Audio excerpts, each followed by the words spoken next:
Never tire of that view, though. That skyline is just fantastic Fabulous, in Liverpool. isn't it? Love it, yeah. 8:23. Now, the party leaders get their chance to make a case for the election at the leaders' debate tonight. But as well as listening to what they have to say, what can we learn from watching the way they actually act, what they do with their hands, their body language? Body language, isn't it? Well, some psychologists estimate that the words we speak count for less than 10% of our communication impression. The rest comes from our body language and tone of voice. What should we look out for then when we watch tonight? Let's talk to Professor Jeff Beattie, who's a psychologist. Good to have you with us. Thank you. I mean, I suppose we don't know what they're going to look like tonight, what they're wearing, how they're going to be standing, but we can learn from the last debate with the main three.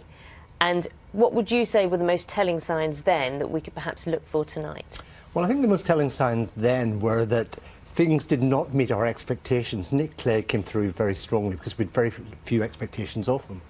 But tonight, of course, is so different. 7 people is a huge group of people, so it's going to change the dynamics of the group.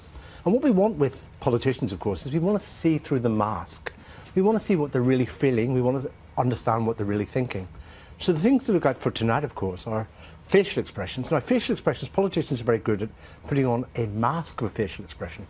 The thing to look out for tonight, of course, is watch for smiles. Politicians are brilliant smilers, but most of the smiles are fake smiles. So what you have to look out for, if you want to read a politician's emotion, is watch when a smile fades very quickly and look for the micro-expression then, because you'll be able to see the emotion, perhaps for the first time, because this is a very unpredictable format tonight. So it's almost like a smile's a defence mechanism, isn't it?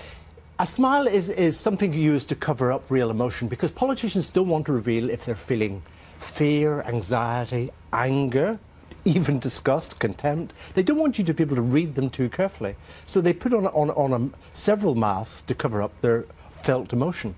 But the commonest one is the smile. It's a great mask that we use. And of course, there are real smiles that people use in everyday life, which involve the muscles around the eyes and the mouth. And you can tell a real smile from a fake smile by watching the way they fade. Fake smiles go very quickly off the face. Real smiles fade very slowly. So if a smile goes quickly, look at the emotion at that precise point and look for the micro-expression, and then you'll get a glimpse into the soul of the politician. I mean, politicians are so trained and coached these days, aren't they, to look great and to perform well. Do you think you can still see through? Can you still see the reality behind the taught body language, if you like? You can, because the problem with body language, there is so much of it. There's facial expression, there's hand movement, there's posture, there's orientation, there's just so much to control. And what politicians do very well is they control the bits they can control. I was watching your gestures when you were talking there, and they were lovely, they were spontaneous, they were open. It made me like you. But when politicians gesture, of course, they're desperately trying to control these hand movements all the time, not to reveal too much. Because sometimes the hands give the game away. Sometimes when you watch politicians and listen to what they say, the gestures don't match the content of what they're saying. Spontaneous gestures reveal our thinking. So there's a terrible attempt to control things. So again, look out for any movements. If people are talking about, making great strides in the economy, just check when the gesture starts and stops, because spontaneous gestures start in anticipation of the words. If it doesn't, again, it's a kind of coached gesture. They've been taught to do that.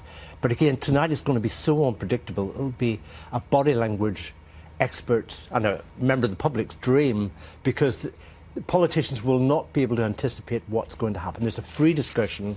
It's going to be very interesting. It's going to be incredibly revealing. I can't take my eyes off your hands as you're talking now. I'm trying to analyse. And I did very revealing. It was a very spontaneous gesture. Forget the body language. Watch the words, eh? Watch the words. Jeff, thank you so much for talking to us. Pleasure.